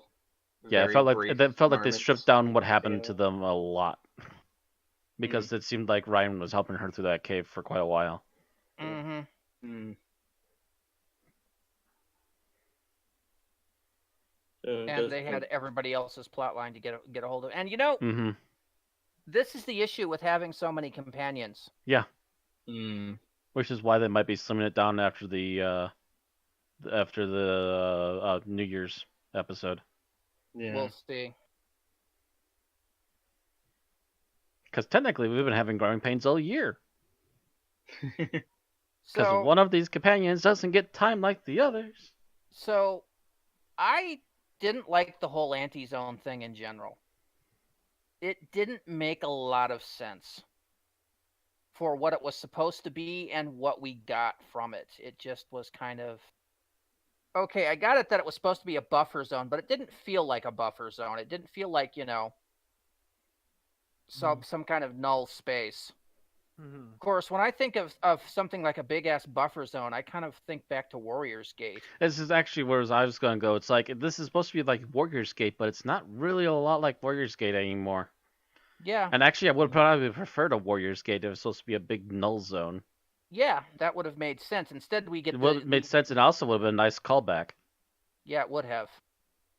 But instead, we got caves full of flesh-eating bugs. Yeah. How many things fall into an anti-zone that flesh-eating bugs would thrive in? Right. And we get Ribbons, who says he's always been there, but that doesn't make any sense. Because then how long has the null zone been there? Always in terms of his awareness, because he doesn't seem to be all that bright. Now, you know who would have been interesting? Who would have been in there dropped on his head to steal a character from another show? Zathras. If anybody knows Babylon 5. Oh, no. Zathras was You might be the only one. Really? Well, I've been rewatching old episodes like that, but he was. It's been one of those shows that I want to watch, but I've never had the time. It's kind of like the Marvel series on I Netflix. watched bits and pieces of it back when it was originally on, and I've rewatched most of it recently. But he was kind of this bit character that was a semi-enigma of where he came from and stuff. But he had kind of these weird mannerisms that made him an interesting character. Ribbons, on the other hand, I couldn't give a fuck about. Yeah, he was just a slimy reptilian guy, and he got what he had coming to him. Blech. Yeah, I mean, he reminded me. Who here has seen Thor Ragnarok? Yeah. Here. He reminded me of the guys that when Thor first stands up, land and go, "Are you a fighter or food?" Right. That's basically his mentality. See, Yeah. I just kept seeing, like between his manner of speaking and his motivation, I kept seeing a Ferengi. Kind of a little bit of that too. It just, I don't know. He didn't make a lot of sense. And What the would whole have made a lot more zone sense didn't- again is to further reference Warriors Gate and get like some of the Lions people and stuff in there. No, I wouldn't want to wouldn't want them to try to redo the thrills. That and yeah, I don't think they could. But having it as afford the, to make realistic lion faces. as opposed to a null white, but having it being a blank white zone would have made a lot more sense and be a lot less on their budget. There's a lot of ways to do that, yeah. Because that would have been a buffer. The rocky caves just didn't cut it, and it just didn't feel like a null zone to me. Although, a point against the suggestion like that is that the point is like the Doctor doesn't realize that she's in this special like null area. That something like That's that. true is going too. on She didn't realize she was in a null old. zone until they were into it a bit. So like if she walked into it and it looked like what's the name of the? But yeah, if like the blank white space or anything like that, she would immediately know something is fucking weird going on. Except, how many centuries ago was that for the Doctor? It would have been great for her to go, wait a minute, I've experienced something like this before, but I can't remember what. It's been at least 400 or 500 years for her, I think. Something like that. It would have been So it could be something that got just jarred for a little bit and it's just like, Well, like wait, a null zone. Oh my god, I know where I am now. I mean, yes. if I saw something like that, my first thought would have been the Land of Fiction. I think that's what it was called. That's the thing. There's been a lot of blank. There's there's been a couple of them too. So to be the Doctor sitting there going, it's one of like 6 possibilities from what I can remember. I'm trying to figure out which one though, as she just walks along. That it was an extra universal location. Mm-hmm. Of some kind. She'll know for sure if she was in a null zone, already in another universe, or something else. But it just the scenes they had didn't match what they were trying to do. I'm going to stop and leave it at that and move on to favorite scenes before we eat up all the time arguing on this. Anyway, yeah. So Thomas, what was your favorite scene? Pretty much to go along with my favorite aspect, my favorite scene was the conversation between the Doctor and the Solitract when it's the frog on a chair. Just because I can honestly tell you the first time I was watching that, I pretty much laughed all the way through it, but in like the best way possible, and then seeing it again, it's just like, it is so funny, but at the same time, yes, this is something that when the Doctor's like, I would absolutely love to stay here with you and just like be friends with you and all this because it's a friggin' sentient universe. That's very like, yeah, the Doctor would definitely. Mind you, that would be a hard decision not to stay. My first impression upon seeing the frog in the chair was, oh my god, Ed, how much acid did you drop? It was so surreal. Like I was too busy laughing to pay attention to the dialogue, and then all of a sudden the Doctor was like, I need to leave, and I was like, okay, I see you blurring, but that's just more about the acid. I'm serious. All I could think of was that this was Ed's drug trip that he wrote into an episode. I mean, to be fair, that's what you could argue can come off as in certain points. Lick the toad, lick the toad. Oh, God, I hadn't even thought about that aspect of it. New headcanon. Hypnotoad is the Bellatrix trying to take over the Futurama universe. Oh. Okay. So, Matt, how about you? Favorite scene? Oh, I've got a couple of them, but I think the one that I think is something other people might latch onto, so I'll let that one go. And the other one I'm going to go with was the sheep invasion. Oh The man. Woolly Rebellion? The Woolly Rebellion, yes. And the fact that they also threw that back in at the very end of the episode. Oh, the sheep have moved on, obviously plotting somewhere else. Come on, let's go. The thing is, you realize how many Doctor Who fans are going to sit here and write fanfic now about the Woolly Rebellion. It's pretty like sure there it's was, like like- Worms Armageddon, only it's with sheep. I can already remember there was Ah. a thing on that Whovians thing where one of the panelists was like, I can just picture the Big Finish box set now. Bah. Wool for the Wool God! Bah. And just a bunch of sheep with machine guns and bazookas and headbands. God. Maramu. Okay, you're done, Matt. All Alright, That means I Bill, heard how about you? Randy's Your brain. favorite scene? My favorite scene, I'm going to have to go with Graham figuring out, like, convincing himself why Grace wasn't real. And it was hampered a little bit by the doctor, like, cheerleading, like, she's fake, she's fake. But, putting that aside, the fact that he, had this thing that, he knew her priorities, and he's like, okay, what about Ryan? And she's like, well, forget Ryan. And he's like, well, that's how I can really break myself of this illusion. And I think that was a really good tactic. Yeah. Mm-hmm. Yeah. I kind of think that that'll also be I would assume, unless Graham is killed off, that'll be the last time we see Grace. Possibly. Yeah. There's Unless still more. it's There's still closure. 2 more episodes to get a chance of that. Mm-hmm.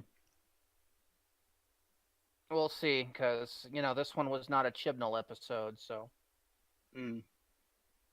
we'll see if the full conclusion comes in a Chibnall episode. All right, Tim, how about you? Your favorite scene?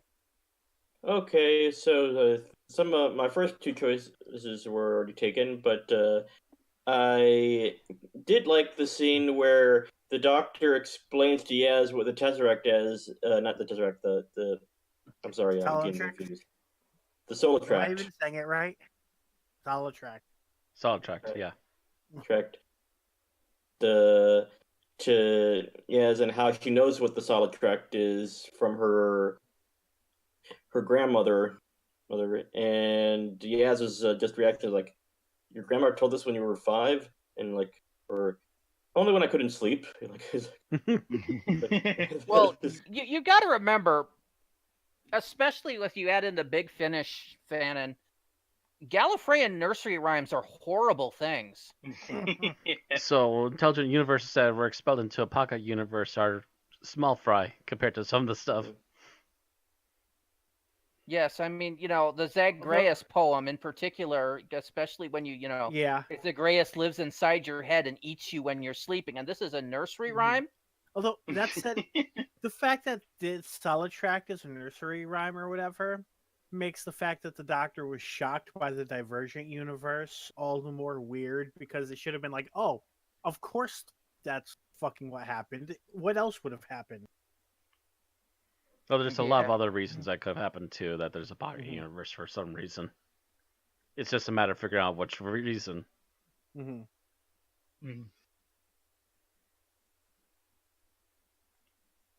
All right, so my favorite scene, I think I have to go with the one that I thought everybody would pick and nobody did. And that is Graham and Ryan, and and Graham finally got Ryan to call him Granddad. That's the one I let go. Yeah. That would have actually, if the ordering hadn't put me first, that would have been a backup for me. Yeah, and since everybody else passed on it, I'll take it. It was a 'Cause, yeah, touching yeah. scene, but I don't get the granddad. Like, I mean, like I get it, but it's like I don't like. It's not. It doesn't work for like the whole granddad plot. Just doesn't work. Ryan's called Graham Granddad. Season over. I'm also kind of glad that this came like well after Graham had already stopped trying. Mm-hmm. Like, it's only really in episode 1 and 2 that he really brings it up, and this is like episode 9. Mm-hmm. Well, Yeah, I he's think the at last- least stopped trying publicly. I think the thing is that, you know, it's the you've earned it. Right. Mhm. Yeah. And you know, the thing is, I guess it's semi-personal for me. Because my mother married somebody else. And for a long time, I had the hardest time trying to think of him as a father figure, if anything, especially since, you know, I'm freaking, you know, in my 30s when they got married. So it's always been my mom and Mark, but, you know, eventually I started, albeit grudgingly, but sending, you know, him Father's Day emails and stuff. So I can kind of get where it's going with that. And it's, I mean, I haven't really had any remarriages like that in my family, but I just don't see myself like anyone that wasn't in my life as a child, like giving them that title. Like I would probably just, I feel like it would just be, oh, you know, yeah, you're the guy that my grandmother married, and that's all you're ever. I mean, we may have a personal relationship, but that's the only title you'll ever have. It's a difficult thing. It's a hard choice. The fact that, you know, I'm not overly fond of my father means that, you know, I guess I could, you know, give that place up a little better, but, you know, it's a personal choice. Mhm. And hell, this might end up being the only time you ever. Might be, but you know, it's at least a grudging thing that, you know, He that refused Ryan to now. repeat it. Yeah, he refused to repeat it, but Ryan, it's at least an indication by Ryan that Graham now holds that place, you know. Mhm. And it's so it meant a little bit more to me because I understood where it was coming from. Anyway, so what you didn't like, Thomas? I guess for the sake of picking something and not skipping on negative stuff twice, I'll go with the they even basically know it's gonna happen double cross with Ribbons. Curse your sudden but inevitable betrayal. I was gonna say we could have gone with Wash if we've never used him before. We may have used him before. I don't know. The curse, your sudden but inevitable betrayal. Yeah, we've done that like at least twice. It's a meme. Yeah. Yeah, it was just like, I guess of all the things, and like, like out of everything, that's the only real thing that I can point to that's like, yeah, we knew that's coming, and this character's like kind of interesting as far as like his speech patterns go, and he's got an interesting design, but it's like, you kind of didn't really serve much purpose. So, bye. Fooled you. Yeah, it was kind of like, yeah. That too, whatever. yeah. Whatever.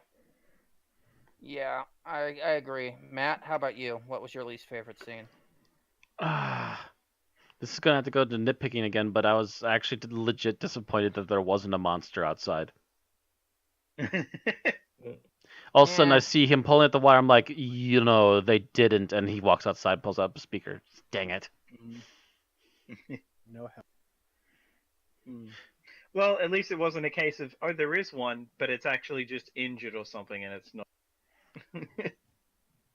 But also, the other question comes up, though, is how did that dad plan that sound system so well? Well, I mean, his daughter wasn't was blind, the first time. to be fair. Yeah, that's part of it too. Yeah, but how did he had to head cohorts out into the forest for crying out loud? We don't know how long he'd been going back and forth. He could have been planning this. Where the fuck is it getting power? Mhm. Well, it's getting power out of the house, apparently.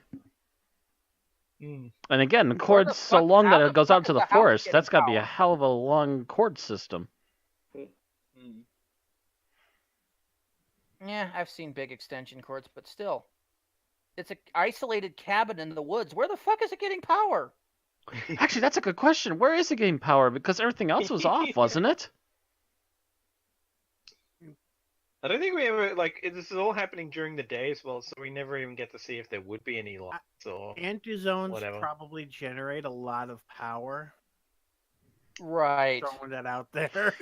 Right. Bill, don't make me hurt you. Yeah, there's a lot to argue there on what's going wrong with that particular setup. Mm.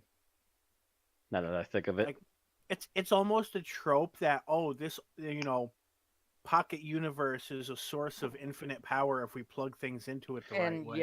and Eric really seems to me like a super scientist. Yeah.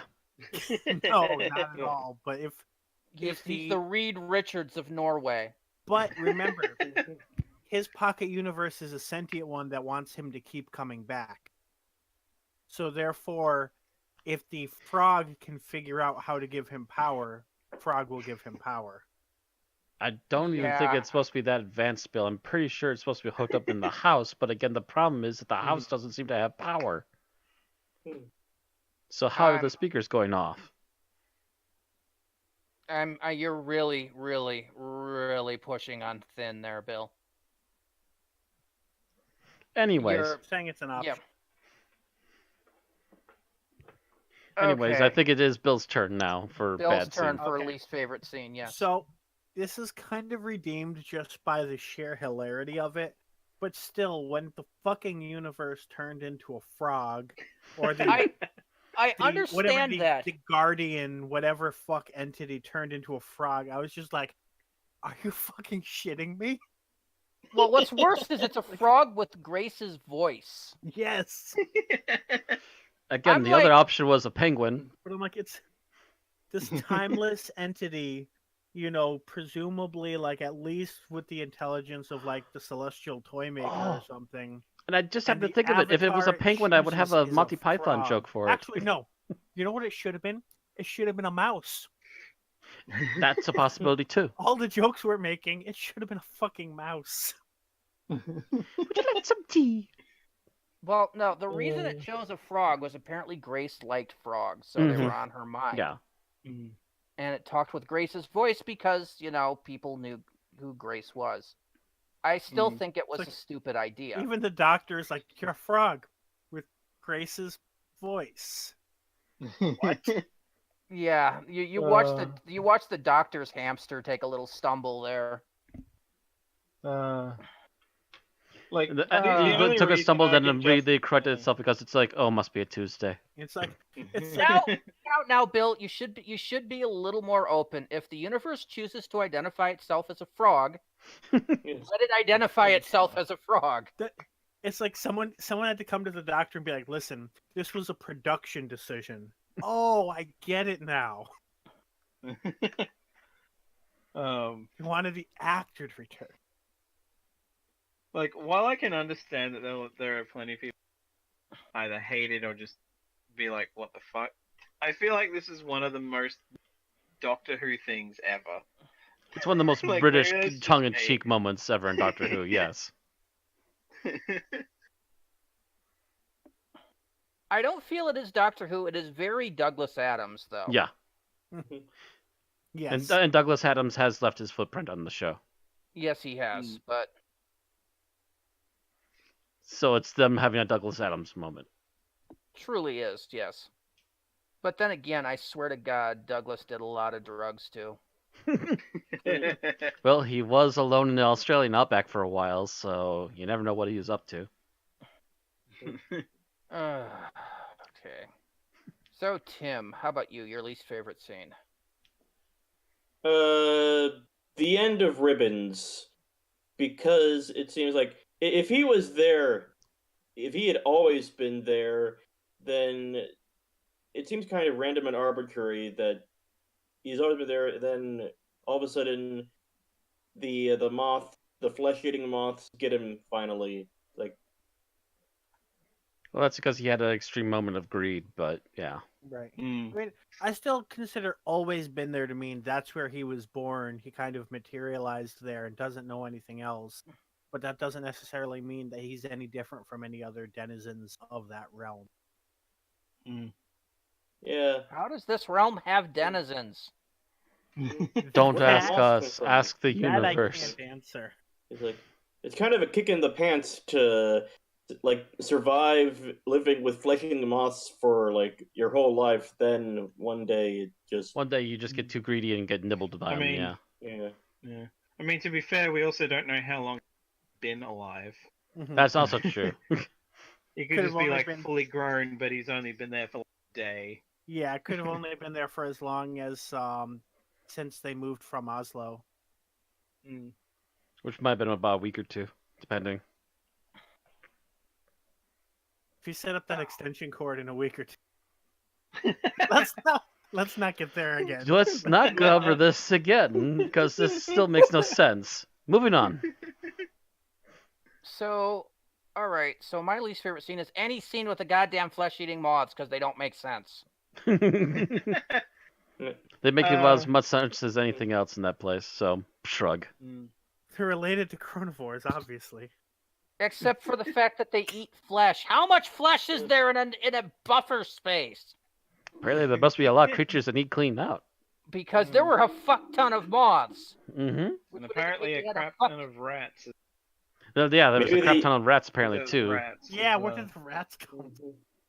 Where'd I mean, the Like unless- rats- six-legged rats or something. I mean, Yeah, If they were extensions voles. of an interdimensional being, I would understand. Cardassian but- voles. Okay, apparently the Cardassian voles fell into this null space. I mean, if Doctor Who wants to make its own version of the fucking Phantom Zone, they can do better than frickin' flesh-eating moths. That's all I'm saying. I guess I just like the novelty of it. Oh, it'll leave your clothes alone, but it'll just eat the flesh off you. well, it also leaves your bones alone too. I mean, you know what would have been great? It would have been a Moffat callback. It would have been in a previous monster. But, you know, they could have used the goddamn Vashta Narada. Yeah. Hmm. It would have been creepier. It would have And- been cooler. And Chibnall might have been enough an adult to not have somebody chanting "Who turned out the lights" the entire episode. True. Correct.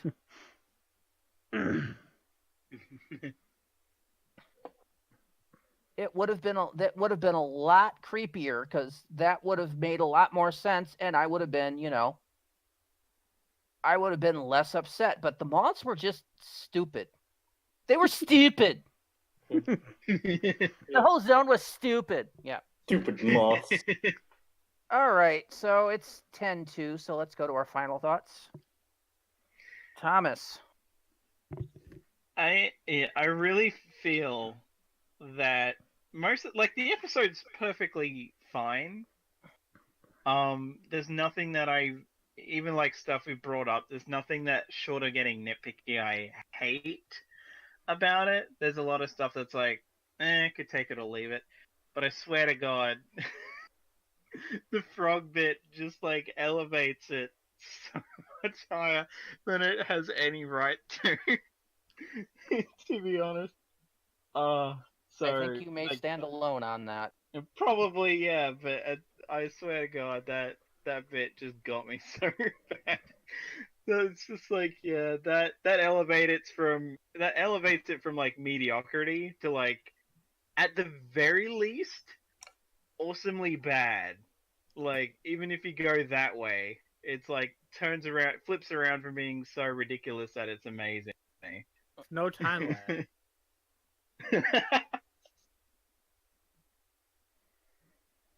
Oh, That's it. yeah, that's me done. Okay, Matt. Story-wise, I'm absolutely fine with it. There are some little things that would have been nice to reference or come back to or something, but I understand they're trying to go different directions with certain things like the null zone. And while the whole speaker system is a huge loophole, it's still a minor nitpick at best. the story itself is pretty decently done. The actors do what they can with what they. The main actors do great jobs. It's the side characters like Ribbons that are kind of flat in one note. And I will say this has generally been a pretty good episode in with a series that's been at this level so far for this year. This was actually another nice high spike for me. All right. Bill?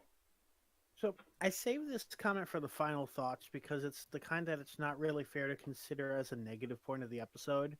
But as a writer, looking at the plot points for this episode, I keep seeing it as this isn't a grief episode, even though that's clearly the idea that they come for. This is a freaking addiction episode, especially when you try to tie Ribbons into everything and not just have him be random.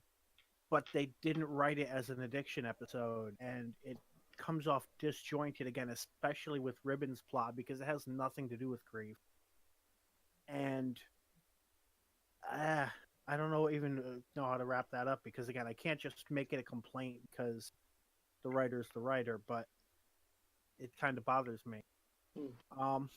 Otherwise, this just feels like a few different types of episodes at once, which is it's something Doctor Who does, so that's not a criticism. I don't know. It's a weird episode. Weird episode is okay. Not sure how I feel about it as a whole. That's my final. Well, you're going to have to find out quick because we're going to be going for ratings pretty damn soon. Yep. Tim! I thought this was a pretty good episode. So I liked it a lot. I liked the dialogue and, like, again, the existential concepts of it all. My only thing that I was wondering about is, in the end, what does Norway have to do with anything? Like, what? Like, the fact that this takes place in Norway seemed kind of like random and arbitrary, unless I'm missing an inside joke. Just because it's large, isolated areas. Oh, Basically. you know, it was like Unless They wanted to have a fjord to look at. Yeah. unless the Norway part was a rewrite after they did the casting, but I doubt it. Yeah, actually, probably more on what Matt said. They probably just wanted the location and came up with something for it. Someone just wanted a vacation to Norway. Mm-hmm. Pretty much. Most likely. Didn't J&T just want a vacation to Spain, so they did the Two Doctors? Yep. Mm. Yep. That's a lot of J&T. Yes, I really like this episode. Okay. So that question wasn't really a criticism, you know, it was just sort of like something that made me wonder, but it was pretty good. Fair enough. Yeah.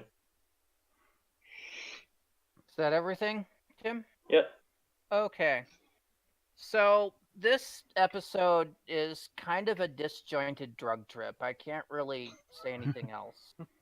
It starts out as a possible horror thing with a father missing and weird noises coming from the woods and yada yada yada, and then it goes sideways really quick into weirdness. The weirdness isn't usually bad for Doctor Who, but this one was particularly trippy. I kind of feel like I should have been listening to Pink Floyd while watching this episode. Especially, you know, I mean, you wind up with the whole thing on derelict on the derelict father, and then you wind up meeting the universe frog, and I'm just at this point I'm ready to just check out because yeah. Talking to my spirit animal, man. Something just occurred to me. Yes, Bill? This could have been a good 2-part finale. If you stretch this out a bit. It could have been. It seemed like there was enough here that they might have been able to make it 2 episodes. But at the same time, I'm wondering if they had, if this would have felt drawn out. It's possible. That's true too. Probably. I mean, I was there would have been debating time that for as we Ryan- were talking. there would have been time for Ryan to deal with his abandonment issues because he makes it very clear that he has them in the episode, but never actually deals with them. Yeah, this could have been stretched out for 2 episodes, but I feel it's one of those damned if you do, damned if you don't kind of moments too. And it gets kind of disjointed and rambly, like the same way that Pirates of the Caribbean gets kind of disjointed and rambly as you go on to later movies. And that's not a good thing for me. So, yeah. This episode is just kind of meh to me because of that. Let's go to the ratings, shall we?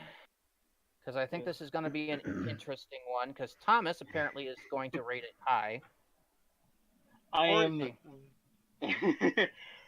You know, it's funny. I've been going back and forth on a particular rating because I'm like, do I really? Can I possibly justify, other than out of spite, giving it a certain rating?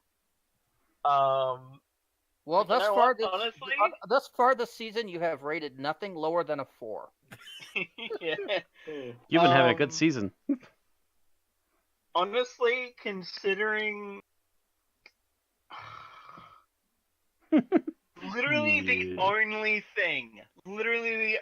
thing keeping me from giving this a 5, purely based on how fucking insane that shit is just that some other aspects of it fall flat enough, and I don't, even as much as I enjoyed this as good, dumb fun, I would still say it's not as good as the ones I have given 5s, so Which I'm one going to was give it a Rosa and 4.5. Punch? Okay. Yeah, so it gets a 4.5. Puts it on par with the Witchfinders, Arachnids in the UK, Ghost Monument, Woman Who Fell to Earth. In your ratings. Mm. All right, so that's done. Matt, how about you? I'm kind of was in the same spot too. It was literally shavings away from a 5, but I think there's enough wrong with it that I'm giving it a 4.5. Just enough. Bill? So I know I've been giving a lot of this season, but based on what it falls in between, I'm going to say this is a 4.0. That's your 4th 4 in a row, Bill. That's why I didn't want to, but I'm like, yeah, it seems like Tim. the right thing to do. Well, you know me, I'm all about good dumb fun, but I'm trying to be more judicious, so I'll give this a 4.5. Well, I am going to spoil all of you all. I didn't think it's rated even a 4. Wow. Like I said, the acting was good. The scenery was location, except for the middle cavern stuff was inappropriate. And crap. You keep having that issue with that in between null void. Yeah, I didn't like it. It made no sense to me. So, you know what? I'm going to give this a 3. Wow. Which, between all of y'all's glowing ratings, still comes out with an average of 4.1. This is purely based on Randy. This is our lowest. Well, second lowest. Sorry. Oh, no, wait, third. I keep forgetting that we have some that are actually under 4. Yeah, we've had a 4.1. Actually, no, this is our second lowest. No, our third lowest. Third, yeah, third, because we've got a 3.5 and a 3. Yeah, Kerblam and Serenga Conundrum are our 2 lowest. So. Not as low as those. And this is going to put it. I still don't think this belongs anywhere in the 4 and higher range, but I'm arguing against the group. You're arguing a losing battle. Apparently. I've made that argument before and lost. It's okay. It happens. It so happens Takes once You in a Away blue comes in at number 101 out of 272 reviewed.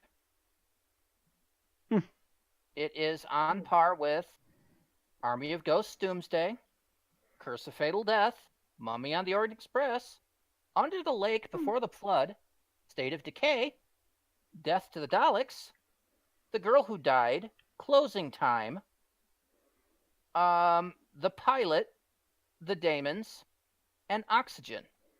It is better than Rose, Planet of the Spiders, Light at the End, Castrovelva, Inferno. Hey, guess what? The Invisible Enemy, Terminus, Heaven Sent, Vengeance on Veros, The Runaway Bride, and Attack of the Cybermen. I was all fine except Vengeance on Veros. I don't think it's anywhere as good as Vengeance on Veros. And A Good Man Goes to War. And is not as good as Gridlock, Mind of Evil, Time Meddler, Bad Wolf, Parting of the Ways, Legopolis, The Mind Robber, Destiny of the Daleks, Frontier in Space, Hellbent, and The Power of Krull. So that's where it stands. 101 out of 272. That's all we have to say about It Takes You Away. All right. Comment if you're listening on YouTube. Comment below who you agree with and why. Don't forget to subscribe to us so you keep getting our updates. And yes, we will continue after the Doctor Who season ends, as we always do. Yeah, follow us on Twitch and Facebook and Twitter. All right, so next week we get to the Series 11 finale, at least regular season. There's still the New Year's special. As the Doctor and crew respond to a series of distress calls, all on the same planet, following the Battle of Rangskor Avkolos. Written by Chris Chibnall and starring Jodie Whittaker as the Doctor, Tosin Cole as Ryan Sinclair, Mandeep Gill as Yasmin Khan, and Bradley Walsh as Graham O'Brien. See you next week. Good night. Bye-bye.